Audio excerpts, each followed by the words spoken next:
¿Se escucha? ¿Se escucha? Dos, dos. El micrófono no se oye, ¿verdad? Dos, dos, dos, dos. Ok. Buenos días, compañeros. Vamos a comenzar con la clase del día de hoy. Esta clase es sobre el carcinoma pulmonar. Yo soy el doctor Alfredo Elizondo Montemayor. Soy R2 de Radiología e Imagen del Hospital Universitario. Y para esta clase, mi maestro asesor fue el doctor Matías Salinas Chapa. ¿De acuerdo? Vamos a dar inicio. Vamos a ver en esta clase pues algunas cosas sobre el carcinoma pulmonar, como su epidemiología, factores de riesgo, patología. Vamos a hablar per se de los tipos de carcinoma pulmonar, como es el de células no pequeñas y los subtipos que hay, y el de células pequeñas, las vías de diseminación, el estadiaje, algunos síndromes paraneoplásicos y el screening que se realiza para pues, prevenir o detectar de manera precoz pues, los pacientes que están en riesgo de desarrollar cáncer de pulmón. Muy bien. El cáncer de pulmón es uno de los principales tipos de cáncer en todo el mundo, ¿no?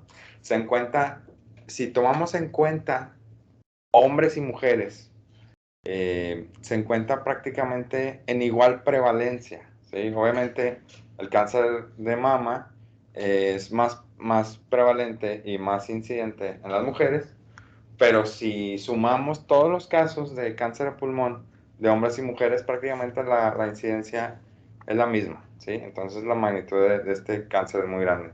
Y es el cáncer que más mata, ¿sí? Es el que produce mayor mortalidad de entre todos los cánceres, ¿sí? Incluso algo muy interesante es que si vemos la gráfica que observan a su derecha, vemos que el cáncer de pulmón es incluso, provoca más muertes que el cáncer de colorectal y el cáncer de hígado, ¿sí? Que estos dos sumados, ¿de acuerdo? Entonces, pues un problema muy grande. Y pues prácticamente el 20%, el 18-20% de las muertes por cáncer es debido a cáncer de pulmón. Muy bien. En esta imagen vemos pues una gráfica de los diferentes tipos de cáncer por órgano, ¿no? Vemos cómo desde hace algunos años el cáncer de pulmón en hombres y en mujeres pues desde hace algunos años pues ha disminuido su frecuencia y esto es porque pues las campañas de conciencia sobre el tabaquismo, la gente fuma menos en estas épocas, entonces pues obviamente el cáncer de pulmón pues va a disminuir.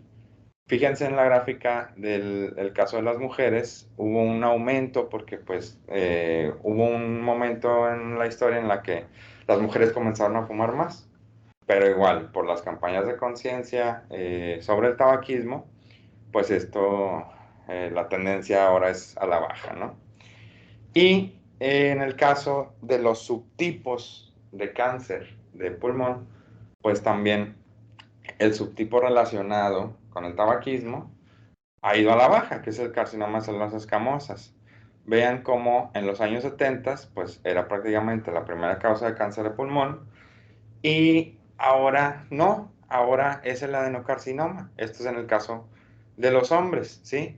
En las mujeres, pues prácticamente como han fumado menos que los hombres en proporción, pues el carcinoma de células escamosas nunca fue el primer tipo de cáncer, siempre fue el adenocarcinoma. Pero vean cómo este adenocarcinoma ahora se volvió el subtipo de cáncer más frecuente. ¿Sí? Y pues esta gráfica lo dice todo. Prácticamente el tipo de cáncer más frecuente en los pacientes que fuman van a desarrollar carcinomas de células escamosas, y los que no fuman, pues prácticamente la gran mayoría va a desarrollar adenocarcinoma. Entonces, el antecedente de haber fumado pues sí te predispone a desarrollar un subtipo de cáncer más que el otro, aunque el adenocarcinoma también está relacionado, en cierta medida con el tabaquismo, no es el principal tipo de cáncer de pulmón que podemos desarrollar al tener el hábito tabáquico. Bueno, otros factores de riesgo, además del tabaquismo, bueno, el asbesto, la exposición ocupacional al uranio, tierras raras, ¿no? Radón, arsénico, cromo, estos pues son prácticamente los que se exponen, son los que trabajan en la construcción, albañiles, arquitectos, ingenieros civiles, que están pues en contacto con estas tierras, ¿no? Que cuando hay excavaciones, etc. Pacientes con fibrosis pulmonar difusa, enfermedad pulmonar obstructiva crónica también están en riesgo, pero prácticamente el 90% de los cánceres de pulmón está relacionado con el tabaquismo, ¿sí? Entonces, aunque sí existen estos otros factores de riesgo, pues el más importante va a ser el tabaquismo. Entre los síntomas que va a presentar estas personas que presentan cáncer de pulmón, pues es que pues no van a tener ningún síntoma la mayoría de las veces, ¿sí? El 50% son asintomáticos, ¿sí?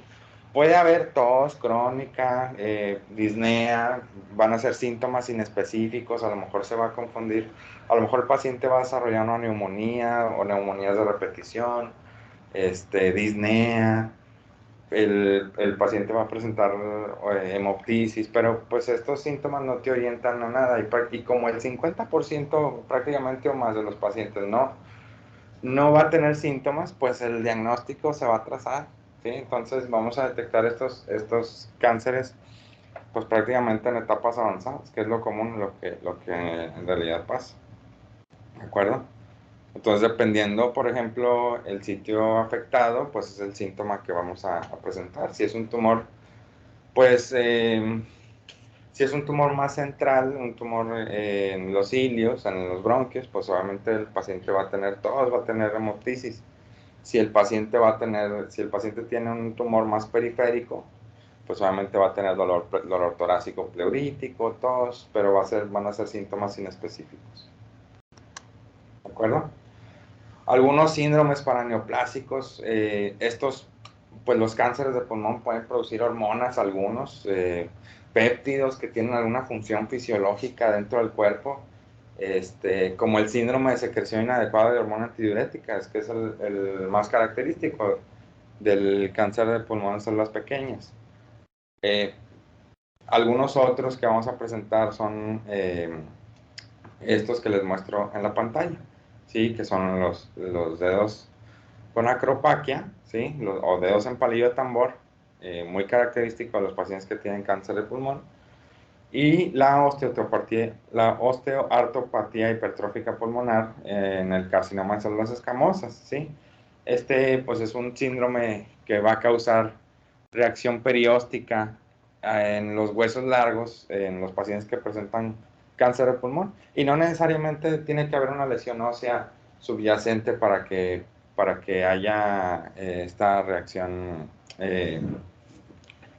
perióstica, ¿de acuerdo?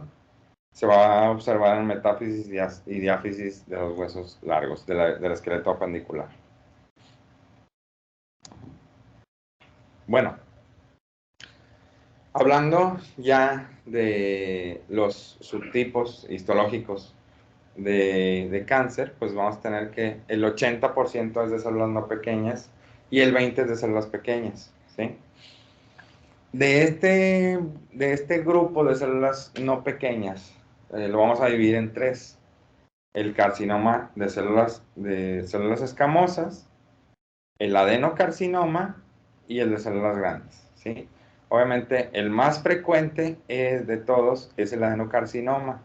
Es aproximadamente un 35% de los casos de todos los cánceres de pulmón, seguido por el carcinoma de células escamosas, que es como un 30% aproximadamente, y después el de células grandes, que sería como un 10 o un 15%.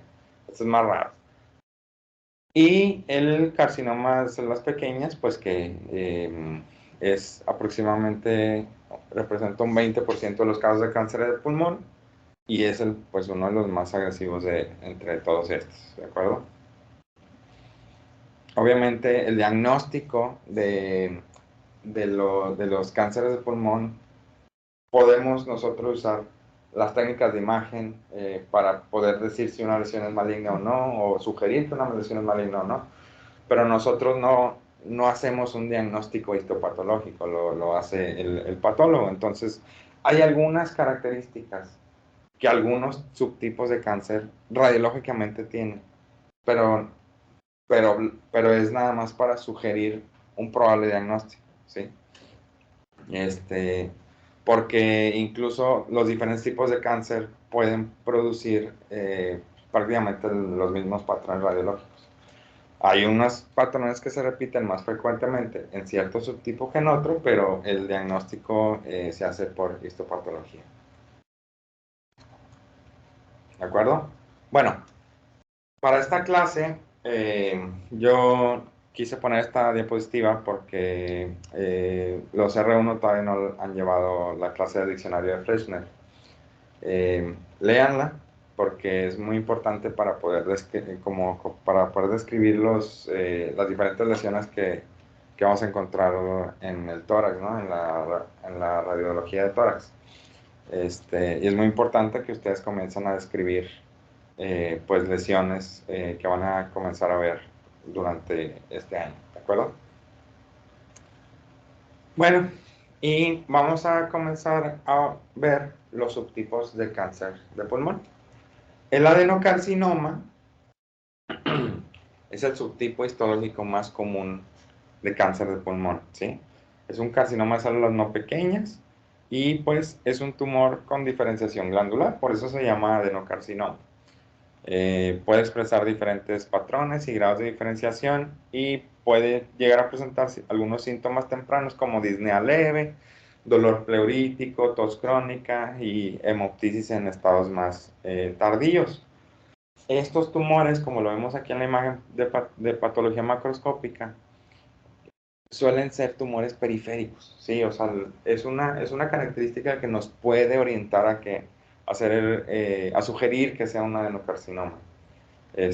Pero no siempre que veamos un tumor periférico se va a tratar de un adenocarcinoma. Simplemente es una característica que estos tumores pueden llegar a presentar. Ahora, por radiografía de tórax, es muy difícil pues hacer un diagnóstico de cáncer por radiografía de tórax, si no es el estudio ideal, ¿sí?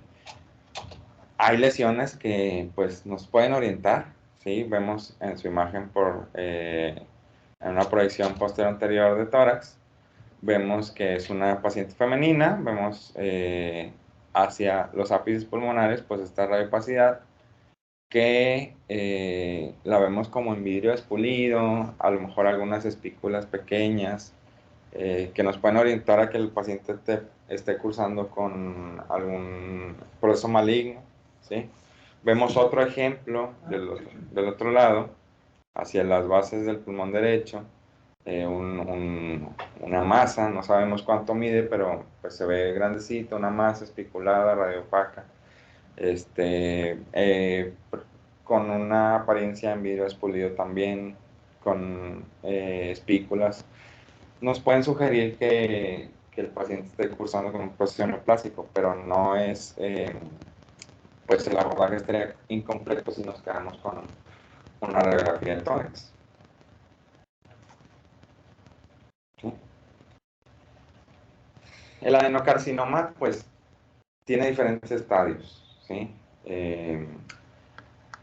Si lo encontramos pequeño, va a tener una apariencia, si lo encontramos un poco más avanzado, va a tener otra apariencia, dependiendo cuánto infiltre, si infiltra o no, si es in situ, etcétera, ¿no? Les puse esta imagen de histopatología porque en este caso les quiero explicar por qué se ve en patrón de vidrio espulido, ¿sí? El adenocarcinoma de pulmón suele tener un crecimiento lepídico. Lepídico significa que las células tumorales, las células neoplásicas, no invaden el parénquima, lo que invaden es el espacio aéreo y pueden llenar las paredes de los alveolos y extenderse a través del espacio aéreo. Y esto se traduce en una imagen por tomografía, como lo vemos en este caso, en una imagen con patrón de vidrio despulido, ¿sí? Esa es la traducción patológica a radiológica, que me pareció interesante podérselos compartir. Pero ¿Ya? no es del espacio aéreo. El epídico es, las células neoplasias crecen a través de la pared de los alveolos, exclusivamente. No es en el espacio aéreo, en la pared. Esa es la diferencia. Por eso da una imagen de vidrio espulido, ¿no? Sí. Sí, pues bueno, no infiltran. Es lo que quiero llegar, crecen así como lo mencionó el doctor Matías, en la pared, pero no infiltran el parénquima. Es el crecimiento lipídico. Eso lo vemos en patrón de vidrio despulido. Y dependiendo del tamaño y las características del tumor que nos encontremos nosotros en una tomografía, pues vamos a poder darle una clasificación. Por ejemplo, este es una imagen que nos muestra cómo se ve un adenocarcinoma in situ, ¿sí? Es un nódulo completamente en vidrio espulido que mide menos o igual a 3 centímetros, ¿de acuerdo? Entonces aquí lo observamos, ¿sí? Un nódulo menor o igual a 3 centímetros que es completamente en vidrio espulido. Después, puede evolucionar, si sigue pasando el tiempo, un adenocarcinoma mínimamente invasivo. Decimos que es una lesión característica cuando tienes el componente en vidrio despulido que ya habíamos visto en la lesión in situ, pero ahora tenemos un componente sólido central, ¿sí? El componente en vidrio despulido es el crecimiento lipídico del tumor y el componente central sólido es un componente pues invasor, ¿sí? Y entre más grande sea el componente sólido, más grande va a ser el componente invasor que va a tener estos tumores. Para decir que es mínimamente invasivo, pues tiene que ser menor o igual a 3 centímetros, igual que el in situ, pero el componente sólido pues no debe ser menor o igual a 5 milímetros, ¿sí? Son medidas. Y pues no hay invasión linfática ni vascular, ni vamos a ver enfermedad metastásica, es un adenocarcinoma mínimamente invasivo, ¿sí? Vemos aquí dos ejemplos, dos imágenes por tomografía, en corte axial, en ventana para pulmón. Vemos en el campo pulmonar del lado izquierdo, pues este nódulo semisólido con un componente central prácticamente y más denso que el componente periférico. Es un componente central sólido y un componente periférico en vidrio despulido. Igual lo vemos en la imagen a su derecha. Igual en el campo pulmonar, derecho, un componente sólido central y vidrio despulido en la periferia. Muy bien. Después nos vamos a ir a los que ya son tumores que ya infiltran, ¿no? Ya son tumores que ya tienen un comportamiento más maligno, ya los dejamos avanzar. Van a ser más grandes, más de 3 centímetros, una masa ya definida como tal. Y para decir que es de predominio lipídico, tiene que tener más de 5 centímetros de invasión linfática vascular o con un patrón de crecimiento de predominio lipídico no mucinoso, ¿sí? Es muy variable el aspecto por tomografía de este adenocarcinoma predominantemente lipídico, pero pues es típico el de presentar un nódulo o una masa parcialmente sólida, ¿sí? En este caso vemos en la imagen pues una masa, componente sólido pues más grande, un componente en vidrio despulido periférico pues prácticamente menor que la componente central. Entonces, como les expliqué que el componente sólido es la parte infiltrativa, pues es un tumor ya en un grado mayor, ¿sí?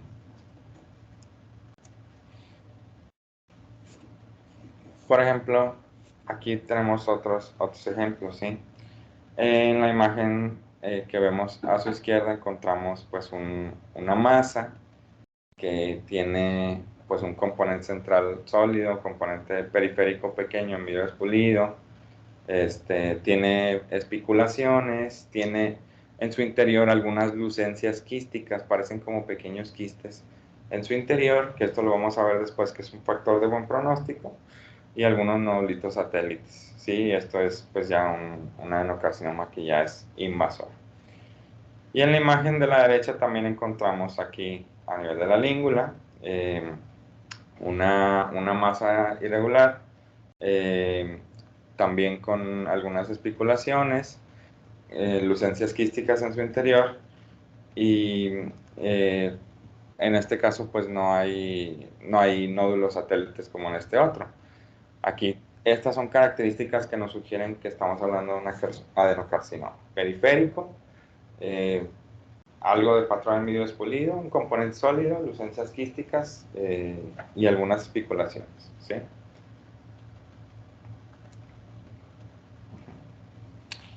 Los restantes subtipos de adenocarcinoma invasivo pues suelen manifestarse como nódulos completamente sólidos, como el que vemos en su imagen a su izquierda, ¿sí?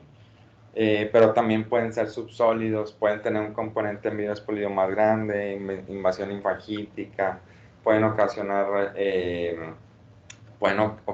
consolidaciones, como estamos viendo en la imagen a su derecha, en el campo pulmonar izquierdo. Vemos esta consolidación con broncograma aéreo, que pudiera estar haciendo una silueta con la masa o estar en otro corte, porque no lo estamos viendo. Pero es una imagen para ejemplificar que es un paciente que además tiene pues un engrosamiento difuso de los septos, que pudiera corresponder con a lo mejor invasión linfangítica, etcétera, ¿no? Y es muy interesante. Esta es la imagen característica de un tumor de Pancoast que actualmente es causado principalmente por el adenocarcinoma. Pero no es porque lo cause o no lo cause, simplemente por la frecuencia del adenocarcinoma, que es muy frecuente, pues es más común que veamos el tumor de Pancoast, pacientes con adenocarcinoma, precisamente porque es más frecuente. Antes, cuando el carcinoma de células escamosas era el tumor más frecuente, pues el tumor de Pancoast lo producía más frecuentemente el de células escamosas, ¿sí? Pero es como, es diferente ahora la epidemiología, pues este tumor lo pueden causar los dos, ¿de acuerdo? Más relacionado con el adenocarcinoma. Si lo vemos nosotros en nuestro medio, pues por frecuencia vamos a sugerir que se trata de un adenocarcinoma, ¿sí? Antes se llamaba tumor del surco superior, es un tumor apical que invade estructuras apicales, puede ser la pared torácica, el hueso, el tejido nervioso, el mediastino superior, y ocasionar algunos síndromes, ¿sí? Muy interesante mencionar que puede ocasionar el síndrome de Horner. El síndrome de Horner, vemos este pequeño ganglio que está aquí. Este ganglio se encuentra pues prácticamente justo donde el tumor está invadiendo y creciendo. Este ganglio pues es comprimido o invadido por esa masa y produce una disfunción de ese ganglio. Nos va a producir el síndrome de Horner, que cursa con miosis, tosis, anhidrosis y enoftalmos, ¿sí? Por una disfunción simpática en el ojo ipsilateral de estos pacientes, ¿sí? Y también puede producir el síndrome de Pancoast, que por invasión también local de este tumor, pues puede presentar dolor en hombro, además de síndrome de Horner, y dolor radicular entre los niveles medulares de C8 a T2, ¿sí? Ahora, el adenocarcinoma tiene algunos factores de buen pronóstico, obviamente que lo detectemos pequeño, con un componente puramente en vidrio espulido que nos habla de exclusivamente crecimiento lepídico. Nos habla que pues estos pacientes tienen buen pronóstico, pues tienen una sobrevida muy buena, ¿sí? lesiones de pequeño tamaño con vidrio expolido en mayor componente, o presencia incluso de las lucencias quísticas que le mencionaba, que también es un factor de buen pronóstico. Pero pues tiene más factores de mal pronóstico que de buenos, ¿sí? En este caso vemos el ejemplo aquí de este tumor en la imagen a su izquierda, en el campo pulmonar izquierdo. Este tumor espiculado que produce un engrosamiento del paquete broncovascular. Este es un factor de mal pronóstico, este engrosamiento del paquete broncovascular. Que esté espiculado también es un factor de mal pronóstico, ¿sí? Como en la imagen a su derecha, en el campo pulmonar izquierdo, vemos unas espículas muy gruesas. Este tumor ya está infiltrando el parénquima, prácticamente es algo de mal pronóstico. Aunque veamos las lucencias quísticas en su interior, pues el factor de mal pronóstico siempre va a ganar, ¿sí? Siempre va a ser más predominante o más importante que los factores de buen pronóstico que podemos llegar a encontrar, ¿sí? También, pues, algunos otros factores de mal pronóstico son el tamaño grande, o sea, ya tumores que ya tienen gran tamaño, que tienen anclaje con la pleura. Estos te está hablando de que ya estamos en estadios muy avanzados, ¿sí? En este caso, en la imagen a su derecha, encontramos un tumor como adyacente a la pleura que tiene como muesquitas, ¿sí? Tiene muescas que nos habla que está multilobular, ¿sí? Y que los tumores están multilobulados también son factores que te hablan de la agresividad de estos tipos de tumores, ¿sí? Y esta imagen pudiera llegar a confundirnos un poco porque dices, bueno, porque es un factor de mal pronóstico, si es un tumor pequeño, el componente vidrio expolido es mayor, el componente sólido central es muy pequeño, sí, pero nos está produciendo retracción de la cisura. Y esto como tal, por separado, es un factor de mal pronóstico que aquí lo podemos observar, ¿sí? De este lado aquí vemos la cisura, ¿sí? Aquí vemos el tumor y está provocando tracción de la fisura como factor de mal pronóstico, ¿sí? Bueno, vamos a hablar ahora del subtipo de escamoso. El subtipo de células escamosas es el segundo en frecuencia, más por debajo del adenocarcinoma. Estos como característica son aproximadamente el 30-35% más o menos de todos los cánceres de pulmón. Está muy relacionado con el tabaquismo intenso. Lo vimos que la frecuencia, cuando la gente fumaba más, pues aumentaba el riesgo de presentar carcinomas en las escamosas, ¿sí? Y es el mismo subtipo, el mismo patrón histológico, por así decirlo, de los otros carcinomas de células escamosas de otros lados del cuerpo, ¿sí? De faringe, nasofaringe, de lengua, son carcinomas de células escamosas por su patrón histológico, ¿sí?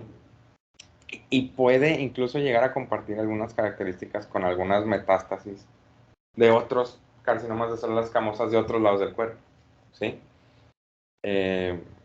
Y nos puede llegar a confundir si no sabemos que el paciente tiene un primario en otro lado. Es encontrado principalmente en varones fumadores, al contrario como que en las mujeres, que el principal tipo de cáncer en fumadoras o no, pues es el adenocarcinoma, ¿sí? Esto puede variar según el artículo referenciado. Estos son cánceres que vemos en en esta imagen de patología macroscópica. Son cánceres que se ubican más predominantemente en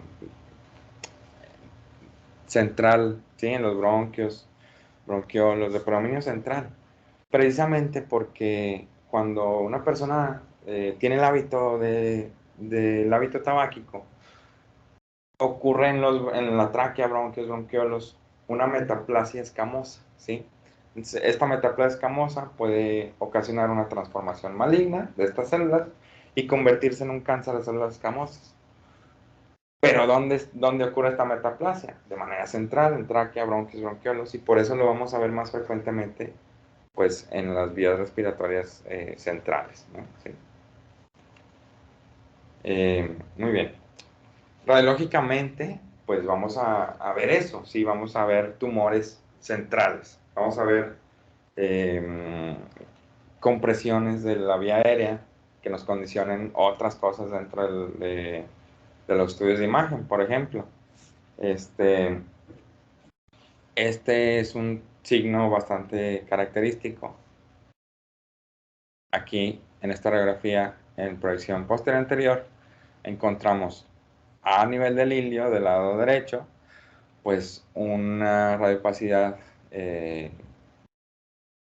prácticamente que produce un abultamiento en el ilio hacia arriba, hacia el campo pulmonar superior, segmentos superiores, encontramos pues que es un poco más radiopaco que inferior, y esta línea que nos recuerda a una cisura. Entonces, este es el signo de la S de Golden, ¿sí? Que es causado principalmente por tumores broncogénicos que están obstruyendo el bronquio, uno de los bronquios principales, uno de los bronquiolos principales, y nos va a producir atelectasia del lóbulo superior y tracción de la cisura hacia arriba, produciéndonos este signo muy característico de la S de Golden. Y en esta proyección lateral aquí vemos que la masa se encuentra a nivel del ilio, vemos la cisura y vemos la radiopacidad en relación con esta atelectasia de todo el lóbulo superior. Es muy difícil, como les mencioné en el adenocarcinoma, hacer un diagnóstico o detectar un cáncer por radiografía de tórax, a menos que el tamaño sea considerable. Si es un tumor pequeño, pues prácticamente no lo vamos a ver. Y menos si está pegado en los ilios o está pegado a la pleura, pues no lo vamos a ver tan fácil. Necesitamos estudios de imagen, estudios de imagen como una tomografía. Pero hay otras cosas que sí podemos ver en una radiografía de tórax, por ejemplo, masas espiculadas igual, centrales, que luego tienden a la cavitación, como lo vemos en la imagen a su derecha, el campo pulmonar, campo pulmonar izquierdo, vemos esta imagen circular, cavitada, con nivel hidroaéreo, que nos habla de que este paciente tiene una cavitación. En el contexto de un carcinoma de células escamosas, pues esto puede llegar a ocurrir, ¿sí? También podemos ver en una radiografía de tórax derrames pleurales malignos. Es algo ya de mal pronóstico. Aquí no podemos ver el tumor, pero pues este paciente por lo menos tenía el antecedente de presentar carcinoma de células escamosas, se presenta ahora con un derrame pleural y pues puede ser relacionado a una invasión maligna del espacio pleural. Pero no todos los derrames son debido a eso. Sí, es la mayoría, pero no todos son debido a la invasión del espacio pleural. Algunos se deben a obstrucción venosa y otros a una neumonía por obstrucción de la vía aérea, o de las neumonías de repetición que van a presentar los pacientes con cáncer. Puede ser un derrame paraneumónico también, ¿sí? Pero son cosas que sí nos podemos encontrar en una radiografía de tórax y sí podemos ponernos alertas de que se pueda tratar de un cáncer. Obviamente la tomografía computarizada, como en el adenocarcinoma, pues es el estudio ideal. Es la modalidad de elección para evaluar el cáncer de pulmón. Hay ciertas características morfológicas que nos permiten distinguirlos en tres subtipos, en específico el de células escamosas, pero no son características, como les digo, definitivas. Para lo que vamos a utilizar más, como el diagnóstico histológico, para lo que vamos a utilizar más estos estudios de imagen, pues es para la estadificación, ¿sí? Es para describir la imagen y estadificarla, ¿sí? Para poder decir qué tratamiento se le va a dar por parte del médico tratante. Los tumores centrales pueden producir una obstrucción intraluminal, pueden producir una telectasia, ¿sí? Pueden ocluir los bronquios principales, los bronquiolos, y producir mucoceles, síntomas obstructivos, atelectasias, neumonías, ¿sí? Vemos que la cavitación en estos pacientes es un hallazgo frecuente, ¿sí? Algunos autores señalan que es hasta el 82% de todos los cánceres de células escamosas se van a cavitar, ¿sí? Pero también esto se puede encontrar en los carcinomas de células escamosas de otros lugares, ¿sí? Las metástasis a pulmón de carcinomas de células escamosas de otros lugares pueden llegar a pulmón y cavitar también. Es algo de lo que comparto, ¿sí? Y en otros casos, pues el carcinoma puede presentar una cicatriz central con crecimiento hacia la periferia, ¿sí? Bueno, del carcinoma de células grandes, prácticamente es un diagnóstico por exclusión, ¿sí? Nosotros excluimos el diagnóstico de carcinoma de células escamosas, excluimos el diagnóstico de adenocarcinoma, el diagnóstico de carcinoma de células pequeñas, y si no comparte ninguna característica histológica, pues vamos a hacer un diagnóstico, bueno, los patólogos van a hacer el diagnóstico de un carcinoma de células grandes, ¿sí? Prácticamente comparte muchas características de otros subtipos.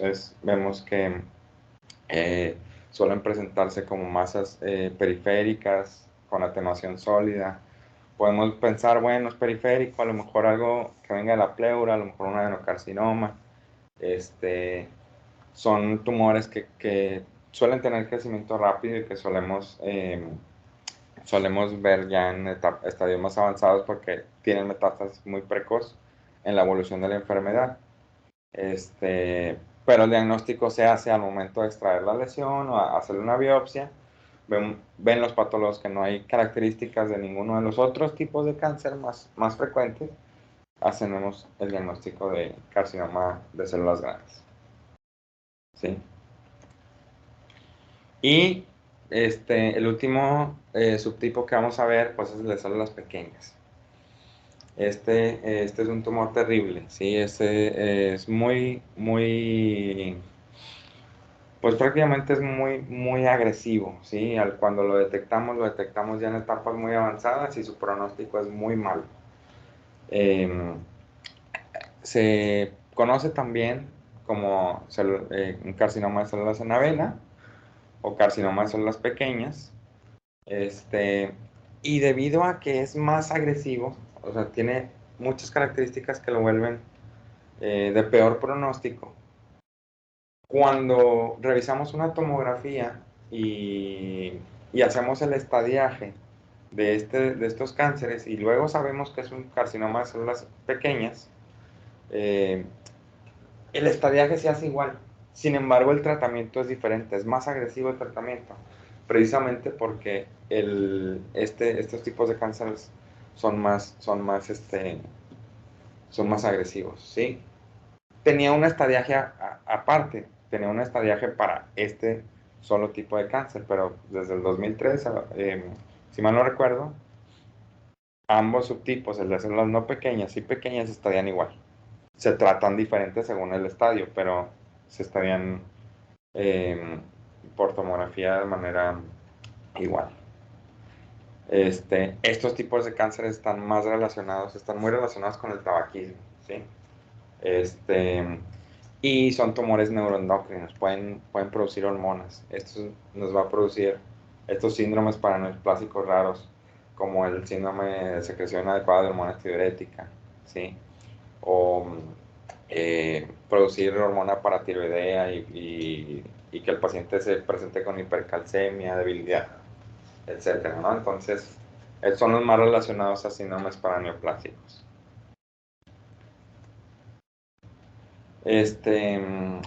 Se considera histológicamente un tumor neuroendocrino del pulmón, surge de la mucosa bronquial y produce invasión local a la submucosa con invasión posterior al tejido conjuntivo peribronquial. Las células de este carcinoma de células pequeñas son pequeñas, ovaladas, con escaso citoplasma y un elevado recuento mitótico. Y es el subtipo de cáncer de pulmón que, como lo vemos en la imagen a su derecha, nos va a producir infiltración en la vena cava superior, ¿sí?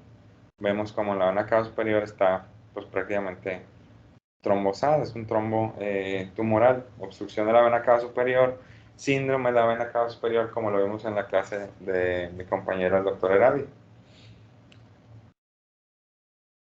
¿Sí? Dado que prácticamente el 90-95% de estos cánceres de células pequeñas se originan en los bronquios, pues la manifestación más frecuente de este carcinoma, pues una masa localizada centralmente en el parénquima pulmonar, ¿sí? Vean, esta es el mismo paciente, solamente que estamos viendo la ventana pulmonar y ventana de tejidos blandos. Es una tomografía contrastada, donde vemos una gran masa en campo pulmonar derecho, en el lóbulo superior. El paciente tiene pues enfisema centrilobulillar, tiene enfisema paraseptal. Nos habla de que el paciente probablemente es fumador o era fumador, que es el tipo de, pues el patrón que vamos a encontrar en pacientes que tienen cáncer de pulmón, ¿no? Fumadores.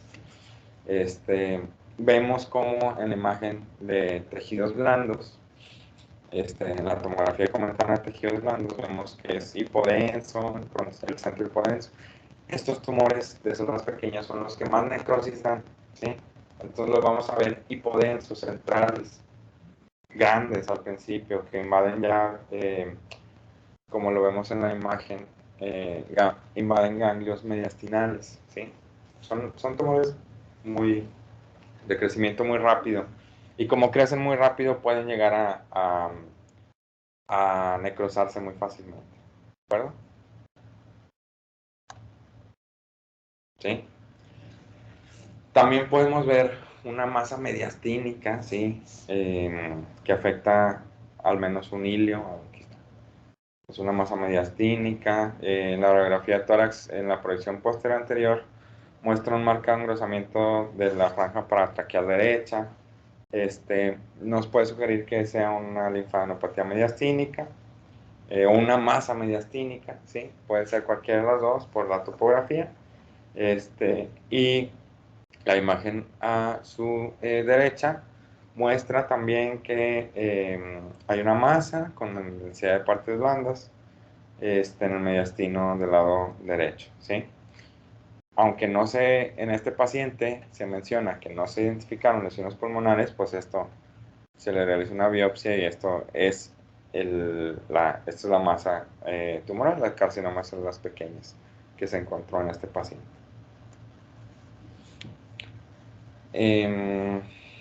Muy bien. El tórax con contraste, la tomografía con contraste de tórax puede ser útil para poder detectar esto, ¿sí? Compresiones de los vasos sanguíneos, ¿sí? Estos tumores, al ser muy agresivos, al comprimir estructuras, pues nos van a producir muy fácilmente síndrome de vena cava superior, que no podríamos detectar a lo mejor si el estudio no fuera contrastado. Entonces, si la sospecha o el diagnóstico es un carcinoma de células pequeñas, pues vamos a sugerir que se realice una tomografía contrastada, ¿sí? Porque pues va a ocurrir la invasión mediastínica, ¿sí? Vemos esta imagen de tejidos blandos en el mediastino que está pues prácticamente comprimiendo la arteria pulmonar, ¿sí? Aquí termina la arteria pulmonar y este es un paso como filiforme de medio contraste que está condicionado por la compresión de esta gran masa, que tiene centro hipodenso, que nos sugiere que puede haber necrosis, ¿sí? También puede afectar otras estructuras del mediastino, como el esófago, la tráquea, el corazón, los vasos sanguíneos, vena cava superior. Prácticamente la mayoría de los pacientes tienen el mediastino afectado. De alguna u otra manera hay alguna afectación por la compresión y la invasión local hacia estas estructuras mediastínicas, y el paciente va a tener algún síntoma, ¿sí? En la imagen muestra, en la imagen se muestra pues una masa mediastínica, el mediastino posterior. Prácticamente podríamos pensar que sea el esófago que está siendo comprimido. Em, esto podría ser una atelectasia, un derrame pleural asociado, ¿sí? Todo condicionado por esta gran masa, el mediastino, ¿sí? En la imagen de la derecha también vemos una gran masa mediastinal que prácticamente nos está oscureciendo la visión del esófago. Vemos la tráquea pues comprimida en su porción posterior. Vemos que esta masa pues está espiculada. Una atelectasia en el lóbulo superior izquierdo, derecho, perdón, el lóbulo superior derecho, que pues es una característica de estos tumores, ¿de acuerdo? Producir mucha compresión, muchas afectaciones a las estructuras del mediastino y producir algunos síntomas al respecto de eso, ¿sí? Algunos tumores se han descrito que tienen calcificaciones, ¿sí? Otros son tumores periféricos, puede ser un carcinoma de células pequeñas, tumores periféricos espiculados, que nos podría llegar a hacernos pensar que puede ser un adenocarcinoma, que es son características que a veces comparten estos tipos de cáncer. Algunos pueden presentar eso, ¿sí? Puede haber patrón en vidrio expulido por edema o por sangrado. Puede haber enfermedad metastásica a nivel de la pleura, ¿sí? Como vemos estas pues, hiperdensidades con forma de nódulos en la pleura que captan medio de contraste, pues obviamente no se pensar en enfermedad metastásica pleural, ¿sí? Derrame pleural asociado, que es en este caso pues un derrame pleural maligno por la invasión de la pleura, de las capas de la pleura en este caso. Ahora, ya que vimos todos los subtipos más importantes y más frecuentes, vamos a ver las vías de diseminación. Extensión local, el tumor crece, invade estructuras vecinas, puede ser la pleura, huesos, tejidos blandos, etcétera, esófago, tiroides, timo, la pared torácica. Por vía linfática, sí, a los ganglios mediastinales principalmente. Vemos que la mayoría de los tumores pues va a los ganglios ciliares y luego traqueobronquiales, paratraqueales, como lo vemos en esta imagen de aquí. Vemos que pues estos ganglios paratraqueales están redondeados, aumentados de tamaño, ¿sí? En este mismo paciente que tiene una masa pulmonar, vemos estos ganglios aumentados de tamaño, ¿sí? Por vía hematógena, cuando los tumores se vuelven, adquieren la capacidad pues de invadir redes capilares, pues van a ocurrir las metástasis a distancia. Los principales órganos afectados son hígado, glándulas suprarrenales, hueso y cerebro, ¿sí? Y todos los demás órganos también pueden estar afectados, pero pues no es tan frecuente que suceda, ¿de acuerdo? Los más frecuentes son hígado, suprarrenales y hueso, y el sistema nervioso central, ¿sí? El estadiaje, pues según la TNM, según la IASLC, que es la Asociación Internacional para el Estudio del Cáncer de Pulmón, por sus siglas en inglés, en el 2016 sacaron la octava edición, ¿sí? La novena está programada para el siguiente año, en la que pues va a haber algunos cambios, pero se menciona que no van a ser no van a ser muchos.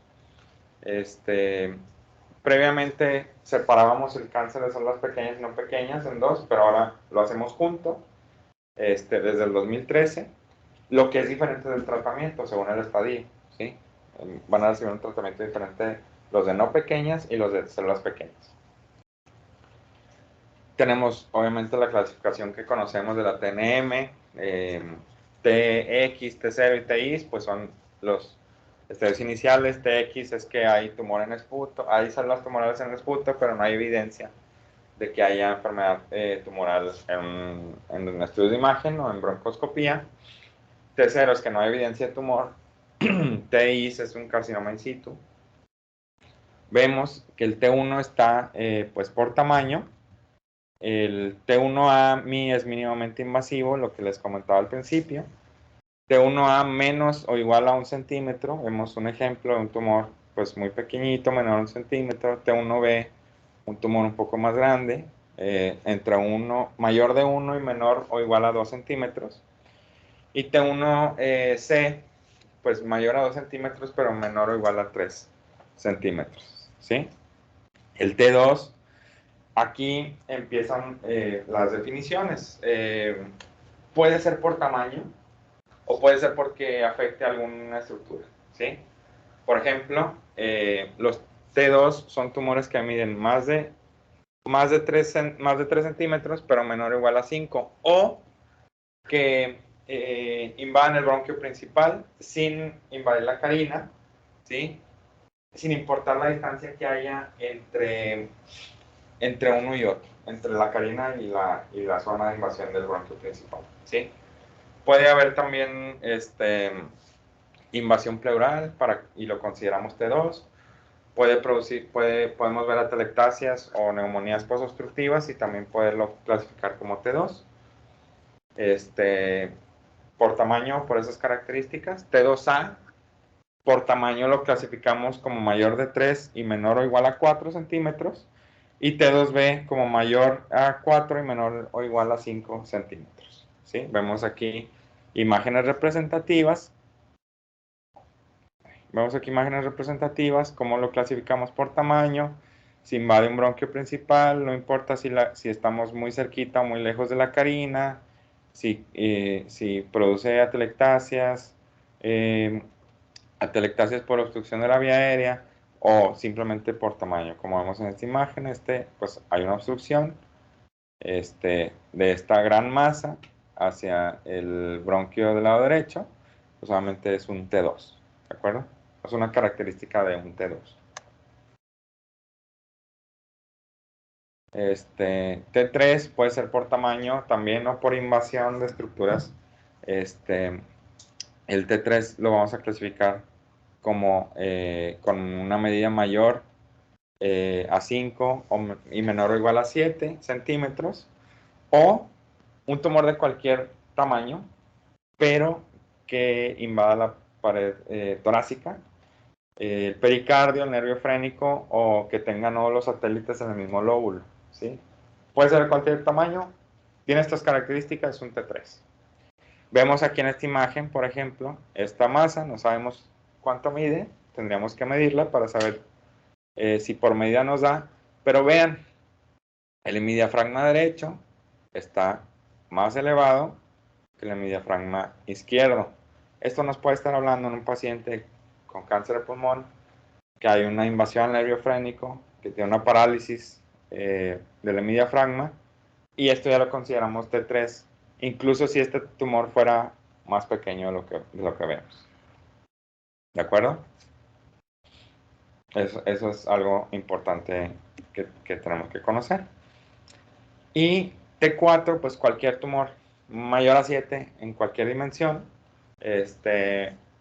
cualquier tumor que invada mediastino, diafragma, corazón, grandes vasos, el nervio laríngeo recurrente, que el paciente de un momento a otro empiece con una voz así muy ronca, pues nos puede hacer pensar que el paciente está con una parálisis unilateral de las cuerdas vocales por una invasión al nervio laríngeo recurrente, invasión a la tráquea, esófago, la columna vertebral, o que haya un tumor separado, ¿sí? En un lóbulo diferente. Vemos que en el T3 decía que tenía nódulos satélites en el mismo lóbulo. Aquí no. Aquí tiene que estar una masa separada en un lóbulo diferente del pulmón ipsilateral para considerarlo como T4. Para la N, Esto habla de los ganglios linfáticos, lymphatic nodes. Para darle N1 a un tumor en el pulmón derecho, pues los ganglios son los ganglios que deben estar afectados, pues son los ganglios linfáticos, aquí está, los ganglios linfáticos peribronquiales o iliares del mismo lado, ¿sí? Que vendrían siendo estos, ahí está el tumor, tiene invasión hacia estos ganglios. N2, ganglios linfáticos mediastinales, subcarinales, que son los subcarinales, los ganglios mediastinales, los consideramos N2 si están invadidos. Y los ganglios mediastínicos y ganglios ciliares contralaterales, pues les vamos a dar los N3 si están invadidos y observamos un tumor aquí de este lado, del lado derecho. Y si tenemos una masa en el pulmón izquierdo, pues los estadios, para clasificarlo como N1, los ganglios peribronquiales e iliares ipsilaterales son los que van a estar afectados. Para hacer N2, igual, los ganglios mediastínicos y subcarinales ipsilaterales son los que deberían estar afectados. Y para que sea N3, los ganglios linfáticos mediastínicos o iliares contralaterales, pues son los que deben estar afectados. ¿De acuerdo?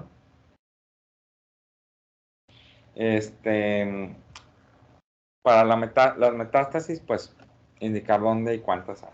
¿Sí? Para ahí, en este caso de la M habla de metástasis. M1 o M0, con metástasis o sin metástasis. ¿Sí? M1, con metástasis a distancia. M1A es un tumor en el pulmón contralateral.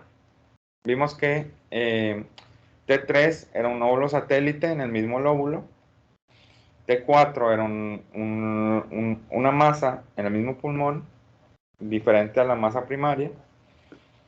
Y metástasis a distancia sería en el contralateral. ¿Sí? Y le damos M1A. ¿Sí? Y puede ser la masa en pulmón, el contralateral, un nódulo pericárdico o derrame pleural maligno, para considerarlo como M1A. M1B, una sola metástasis a distancia, incluyendo un ganglio linfático que no sea pues mediastínico. Y M1C son múltiples invasiones extratorácicas. Vemos, por ejemplo, que este paciente tiene en la imagen a su derecha, pues una gran masa en el campo pulmonar izquierdo, invasión mediastínica. Vemos aquí estas imágenes hipodensas que se encuentran en la topografía de la glándula suprarrenal, que pues nos pudieran estar sugiriendo metástasis a nivel de la glándula suprarrenal de manera bilateral. Pues pues ya es un estadio M1C, ¿sí? En este caso vemos también una metástasis hepática muy grande, un paciente con un carcinoma de pulmón que pues ya tiene enfermedad metastásica hígado, ¿sí? Una sola, entonces pues lo consideraríamos como M1B.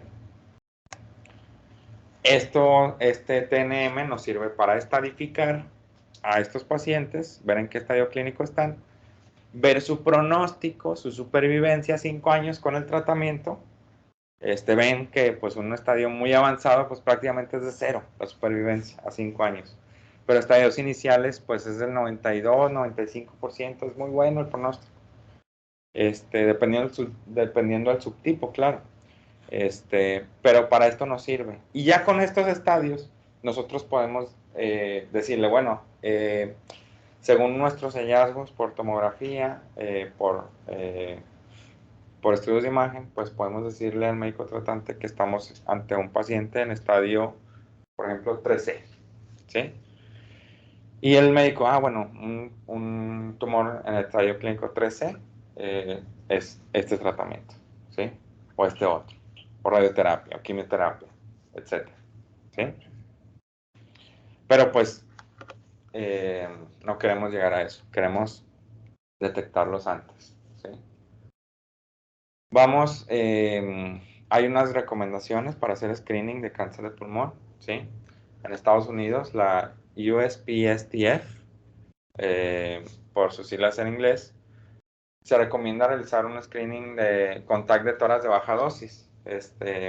La baja dosis se refiere a que la dosis es de menos o igual a 1.5 milisieverts a los pacientes que estén en riesgo de desarrollar cáncer de pulmón, que son pacientes que tengan entre 50 a 80 años y que hayan fumado o tengan historia de tabaquismo de 20 paquetes año y que además sea o fumador activo o que haya dejado de fumar hace menos de 15 años, ¿sí?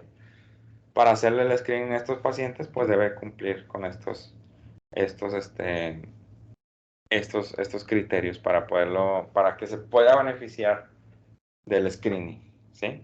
Antes era un poco más disminuido el lapso de tiempo del screening, era desde los 55 hasta los 75, pero tiene relativamente poco tiempo de que se decidió por parte de esta organización, pues recomendar el screening desde los 50 hasta los 80 años, ¿sí? Y bueno, prácticamente es todo. No sé si tengan alguna duda, comentario, pregunta. ¿Hay alguna pregunta, alguna duda? El screening tampoco se debe utilizar en personas obviamente mayores de 77, 80 años o que tengan otras comorbilidades que disminuyen significativamente su posibilidad de sobrevida, obviamente.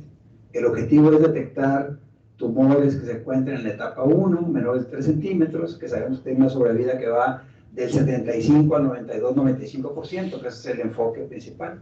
Además, el screening es costoso y tiene otros riesgos. Si encuentras un hallazgo incidental, tienes que estudiarlo, tienes que pasarlo a biopsia, si encuentras una lesión mediastinal, otro tipo. Sí, es caro también. Ajá. Y la sobrevida, la mejoría de la mortalidad, es solamente el 20%. O sea, no es tampoco muy significativa, ¿verdad? Bueno, un comentario aquí. Y si nosotros encontramos algo, como lo menciona el doctor, se detiene el screening. O sea, ya no, si hay algo que en estos pacientes ponen en peligro la vida o tiene otro tumor, otra cosa en otro lado, pues ya no le va a hacer screening. Y ahí se detiene. Ya se mencionó que es el tumor más frecuente en hombre y mujer, que es la causa número 1 de muerte por cáncer, por mucho, ¿sí? Pero no siempre fue así. Si nosotros remontamos a 100 años atrás, nos encontramos que el cáncer de pulmón representaba un 5 o 10% de todos los cánceres. Y si nos vamos un poquito más atrás, hay reportes en universidades de Alemania de 1880, por ahí, estuve leyendo un artículo de una historia del cáncer de pulmón, que el cáncer de pulmón era como un caso anecdotario, representaba menos del 1% de los tumores. ¿Qué significa eso? Que el cáncer de pulmón es un cáncer ambiental, es un cáncer consecuencia de la industrialización, de las minas, de la exposición al radón, de la exposición al arsénico, de la exposición al tabaco, ¿sí? O sea, es una manifestación de la civilización, ¿no? De la industrialización, ¿no? Que ahorita es el caso más importante, cuando hace 100 o 120 años era insignificante, ¿verdad?